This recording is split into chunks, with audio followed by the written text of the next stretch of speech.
Hello, welcome to High Vibe Astrology. This is Jennifer.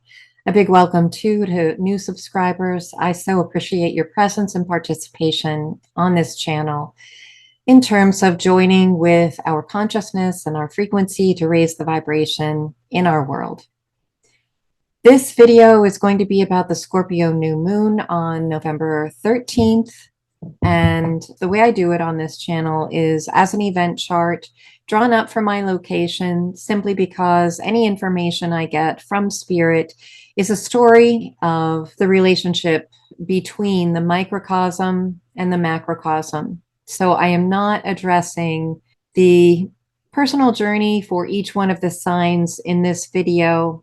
I am going to give generalities with regard to the chart, and the most pronounced aspect, which really is the opposition from Uranus at 21 degrees to the Scorpio new moon at 20 degrees, conjunct Mars, the ancient ruler. This is the dynamic I will be addressing, and then you will have affirmations and frequencies that follow as the third part of this video. So if you are new and you haven't subscribed, I would greatly appreciate it if you would. I also have links below for my work if you're interested in doing any astrology readings with me.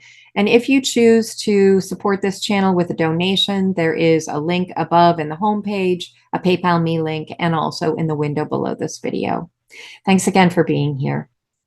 The biggest story going on in this chart is, of course, this opposition from Uranus to the Sun, Moon, and Mars, one of the rulers of Scorpio, all conjunct in the sign of Scorpio. So I was contemplating this energy last night, and Uranus, we have to understand, is the wild card of the zodiac. It's like Joker's card or the Wheel of Fortune in Tarot, where those who have put themselves on top of the wheel for their own personal agenda, greedy ambitions, etc., etc., those people will find themselves at the bottom of the wheel. Likewise, those who have been working behind the scenes, patiently putting forth their creative work in service to greater humanity, will perhaps find themselves quite suddenly in a position where they can help more people. Uranus is the planet of liberation, the planet, as I said, of surprise, sudden developments, the sudden lightning bolt. So it does represent epiphanies. Because Uranus is at 21 degrees, this is a significant degree point only because next April, I believe it's April 18th, Jupiter will be catching up to Uranus at 21 degrees of Taurus. So more than likely, most or all of what is going to be brought out from the secret depths, and it won't all be bad. There will be unpleasantries, but there will also be some very amazing advancements. Another subject that we associate with Uranus is sci-fi or technology, things that are really futuristic and that seem impossible, perhaps, or too fantastical to actually be made real. But with Uranus transiting the sign of Taurus, it is very possible that these things will be made real and that they have, in fact, been real for a long time, but they have been held back. And with Uranus being opposite these Scorpio planets, the Sun, the Moon, and Mars, all in the last decan of Scorpio, or the last 10 degrees, this is really revealing all that has been kept secret from us. And these things are going to be illuminated. Uranus is going to liberate this information in some way. I see this opposition too as, like, what I was hearing is Pandora's box. So much of what will be revealed over the next 2 weeks until the next full moon, but also until May when we have the Scorpio full moon. These energies are going to continue to evolve and be brought forth out of the deep, dark, secret world. But Pandora's box, it may feel like that at first. The thing is, we have to remember with Scorpio energy is that it's all about authenticity. And I do want to talk about the 3 planets that I personally assign to Scorpio. We know, of course, that Mars, which is conjunct this new moon, is the ancient ruler of Scorpio. I associate Mars with the scorpion, the lowest vibration, the first symbol of Scorpio. I associate Pluto with the phoenix, where we have to consciously surrender the ego's need to control into the alchemical fire represented by Pluto. We literally do go through the fires of hell to get to heaven, to get to the other side and a more authentic expression of who we are. Then, because Scorpio has a 3rd symbol, the eagle, I do associate Sedna, the planet right here, which I've talked about. And for those of you who are new, I wrote a book on Sedna. That link is below this video. Sedna, I feel, is the divine feminine aspect associated with water. Both Pluto and Sedna and Scorpio, let's be real, have to do with tragedy, trauma, or cataclysmic upheavals, volatile experiences that must occur for the ego to awaken to a deeper nature, which is connected to source, to spirit, to the infinite creator.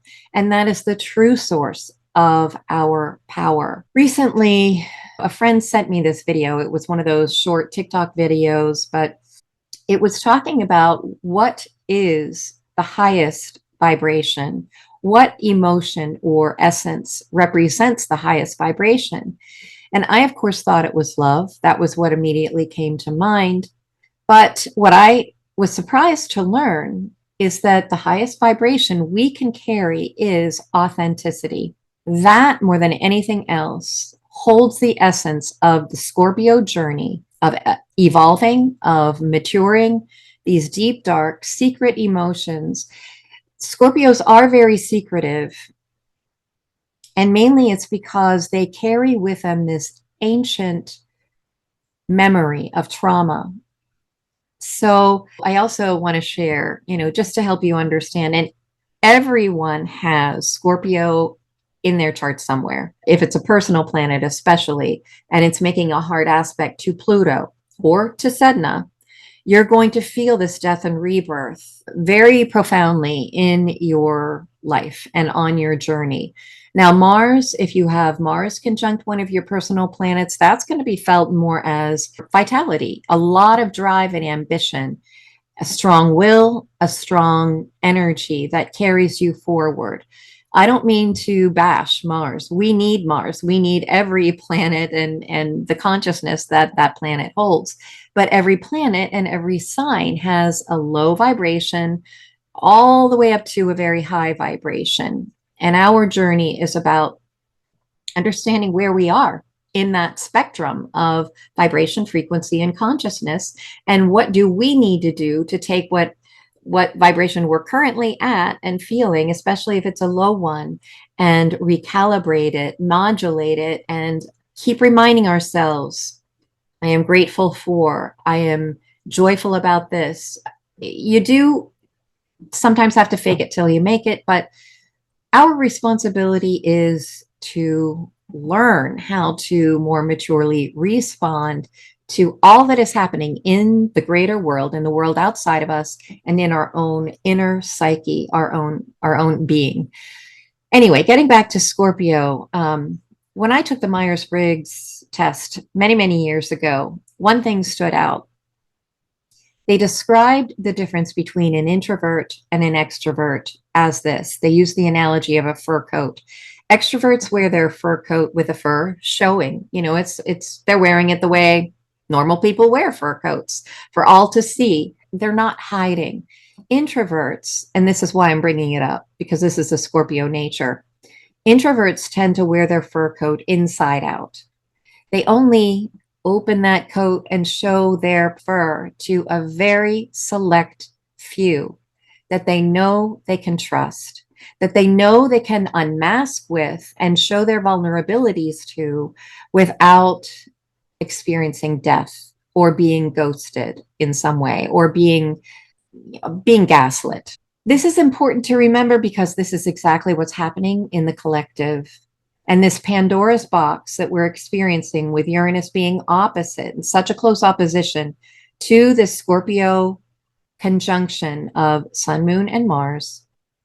It's like this deep, ancient, cataclysmic wound is being lanced, and all this putrid, awful, mucky stuff is coming out, but it must come out in order to be fully cleansed so that that wound can truly heal once and for all. So wherever this is happening in your chart, just know that authenticity is the end result of this long process, or, well, maybe not so long. It all depends on your own natal signature, number one, placements of Pluto, the rulers of Scorpio. It depends on how seasoned of a soul you are. How long have you been on the planet? Even if you're an old soul, but you're young in body, you may not have physically gone through certain planetary cycles that are required in order for you to get to a certain level of maturity. That's just the way it goes. But if you are an old soul and you've been on the planet long enough to experience your Saturn return, your Pluto aspects to personal planets, and you know what it's like to experience the death of the ego, and you've dealt with that, and you understand that any losses you have or are experiencing are simply occurring so that the purer expression of soul can shine through. That is what the Scorpio journey is all about. And that brings me to Sedna, because Sedna is also a player in this chart.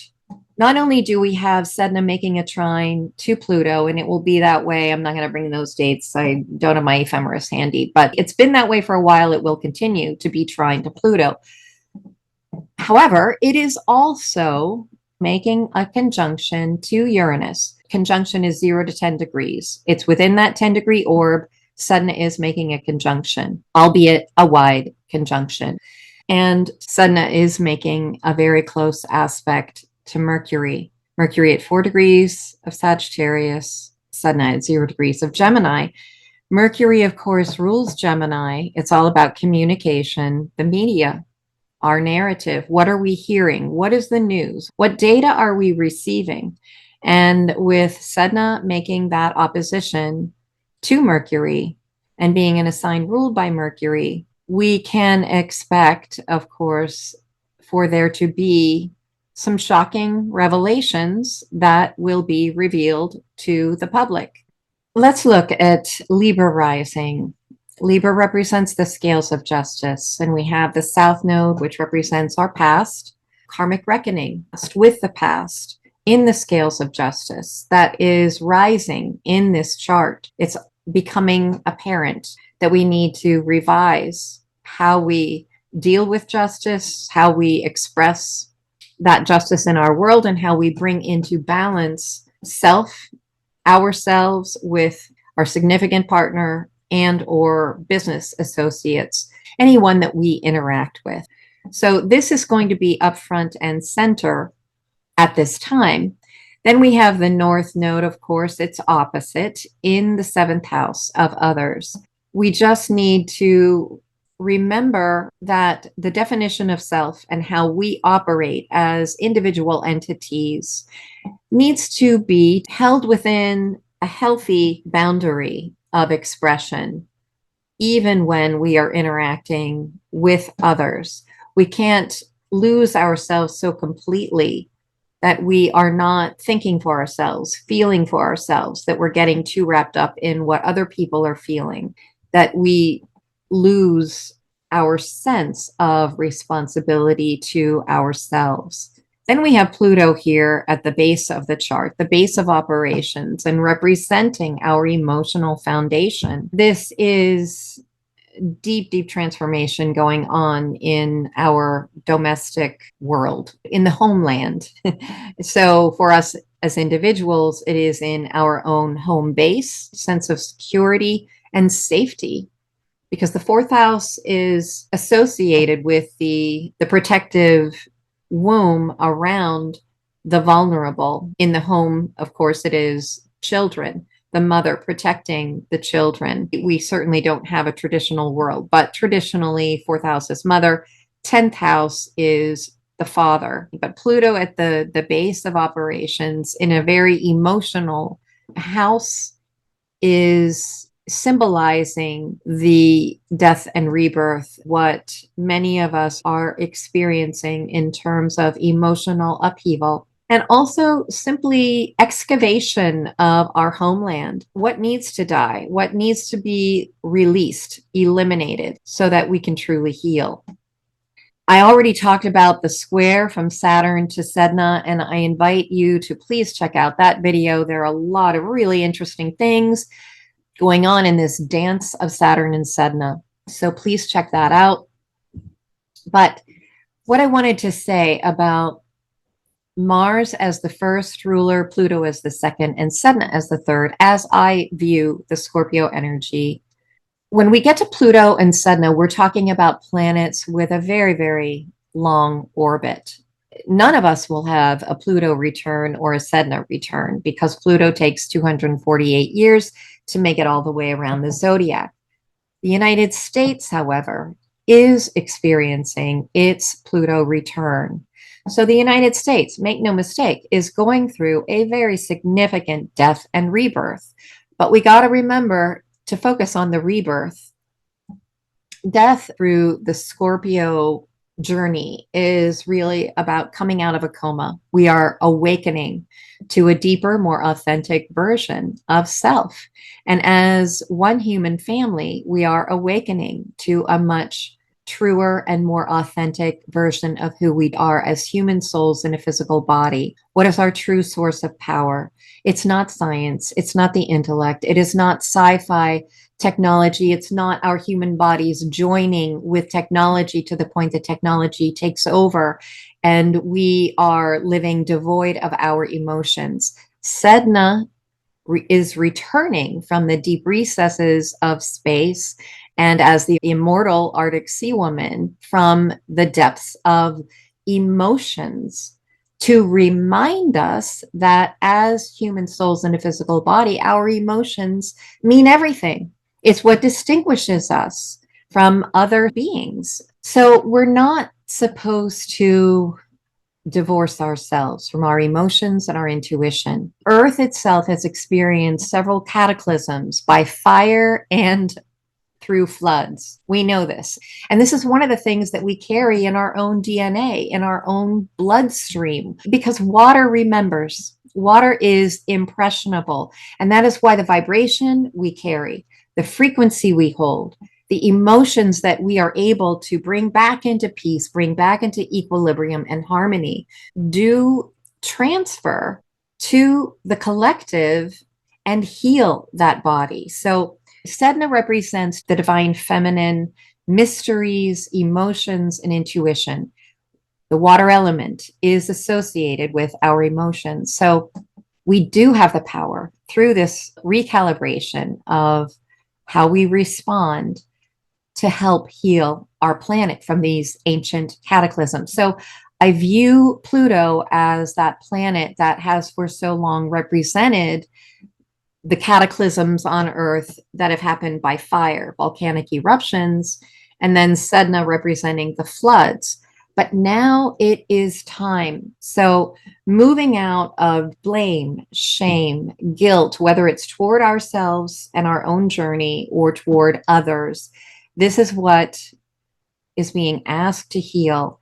And it's going to be tested. It's going to be tested over the next 2 weeks to 6 months because of this Pandora's box that is opening, this ancient wound that is being lanced through Uranus's illumination, sudden impact. So on November 17th, we are going to have a Cazimi Mars.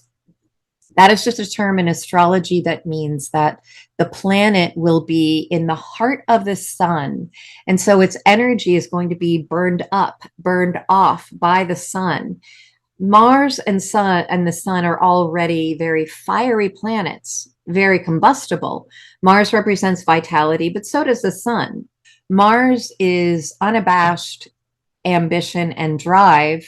It's the untethered masculine energy that just wants to go out and conquer. As I said before, every planet has a low, medium, high, and all of the nuances in between in terms of frequency and how these planets may be expressed.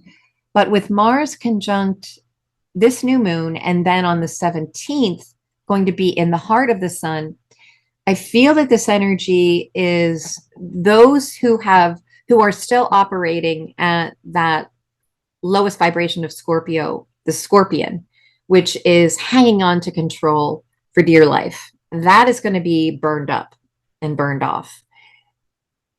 But for those who are willing to consciously surrender to that process, they will be helped by Pluto in this sextile. Sextiles mean that we have to make conscious effort. So the sextile is between Mars here at 22 Scorpio and Pluto at 28 Capricorn. That sextile will require conscious effort or conscious acknowledgement. Yes, I am willing to allow my ego to go through the alchemical death and rebirth process.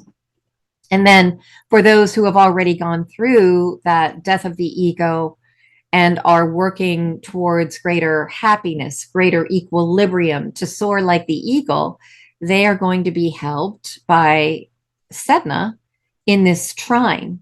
Pluto and Sedna are doing so much to heal our entire civilization, our entire planet.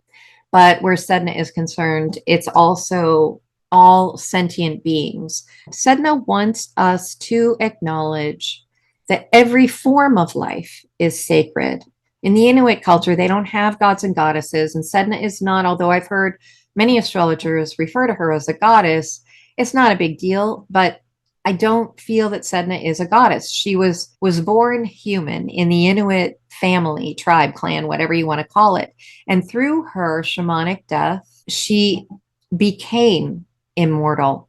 And I feel that this is an important part of the journey we need to acknowledge because Sedna is revealing to us how to tap into our own immortal spiritual origin.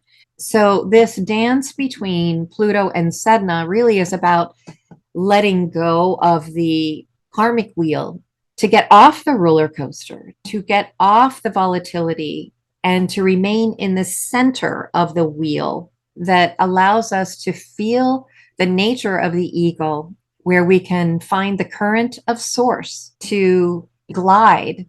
In other words, be in the world, but not be of it. We are definitely here to serve greater humanity. And that's what Pluto and Sedna really are about.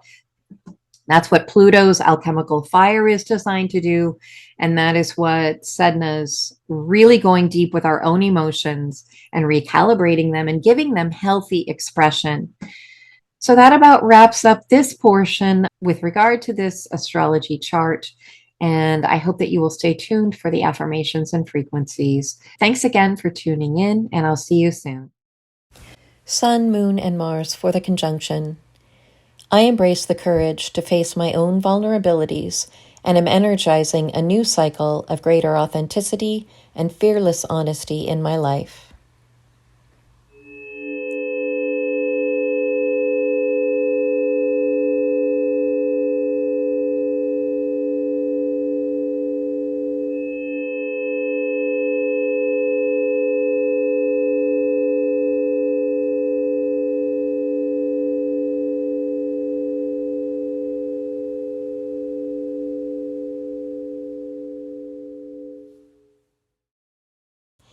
Sun, Moon, and Uranus for the opposition. When I relinquish the need to control what unfolds in my life, the universe steps in to align my steps for the highest good of all.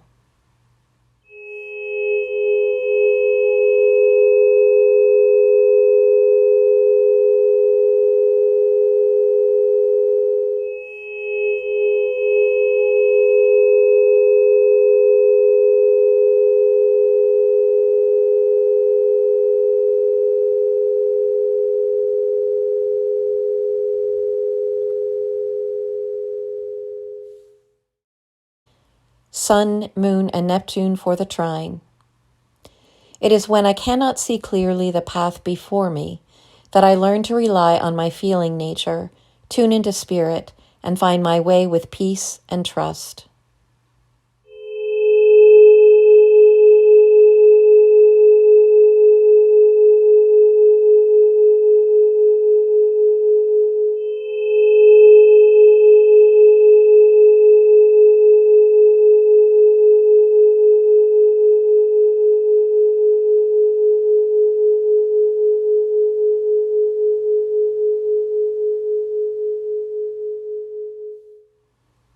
Mercury, Venus, and Sedna for the sextile and trine.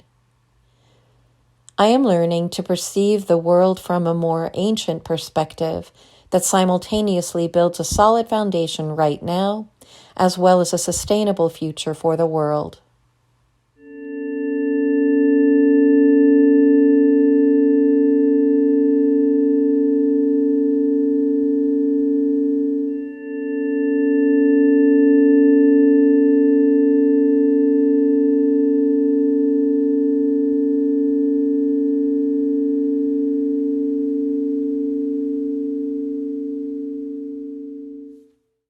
Mercury, Saturn, and Sedna for the T-square.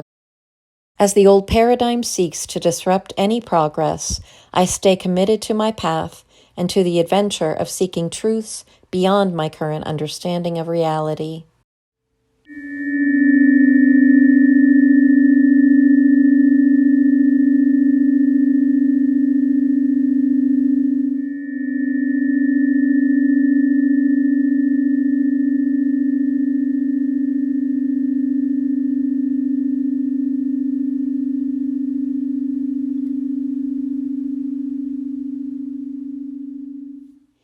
Mars and Uranus for the opposition.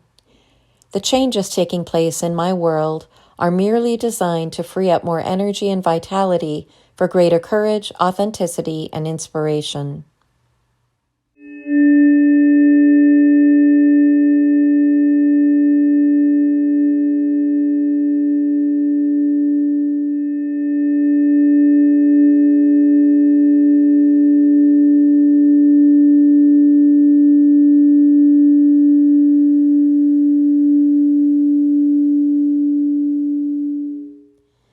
Pluto and Sedna for the trine. I help to facilitate the rebirth of humanity when I consciously recalibrate my own emotional responses toward love, honesty, and greater levels of maturity.